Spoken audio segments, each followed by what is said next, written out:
বিয়ের পর এই প্রথমবার স্বামী দেবমাল্য চক্রবর্তীকে সাথে নিয়ে বান্ধবীর বিয়ের অনুষ্ঠানে নিমন্ত্রণ খেতে গেলেন মধুমিতা সরকার। আর শুধু তাই নয়, সেখানে গিয়ে রীতিমতো নাচও করলেন স্বামীর সাথে। আর সেই ভিডিও নিমেষেই ভাইরাল সোশ্যাল মিডিয়ায়। বন্ধুরা, ভিডিওটি স্কিপ না করে শেষ পর্যন্ত দেখতে থাকুন। আর একটি বিশেষ অনুরোধ, দয়া করে আমাদের চ্যানেলটিকে সাবস্ক্রাইব করে পাশের বেল আইকনটিতে ক্লিক করে রাখুন, যাতে সব ধরনের আপডেট খবর সবার আগে আপনি পেয়ে যান। সম্প্রতি একটি ভিডিও নেট মাধ্যমে তুমুল ভাইরাল হয়েছে। ভিডিওটিতে দেখা যায় লাল রঙের শাড়ি পরে আছে মধুমিতা সরকার, মাথা ভর্তি সিঁদুর আর গলায় স্বর্ণের হার, হাতে রয়েছে শাখা পলা, মুখে মিষ্টি হাসি, সঙ্গে রয়েছে স্বামী দেবমাল্য চক্রবর্তীও। তিনি বেছে নিয়েছেন কালো রঙের শেরওয়ানি পাঞ্জাবি, সাথে লাল রঙের দোপাট্টা।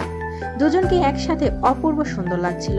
জানা যায় মধুমিতা সরকারের বান্ধবীর বিয়েতে হাজির হয়েছেন এই নবদম্পতি। শুধু কি তাই, সেখানে গিয়ে নেমন্তন্ন রক্ষার পাশাপাশি জমিয়ে নাচ করেছেন স্বামীর সঙ্গে এই অভিনেত্রী। এছাড়াও বিয়ে বাড়িতে আসা পরিচিত অতিথিদের সাথে সেলফিও তুলেছেন মধুমিতা।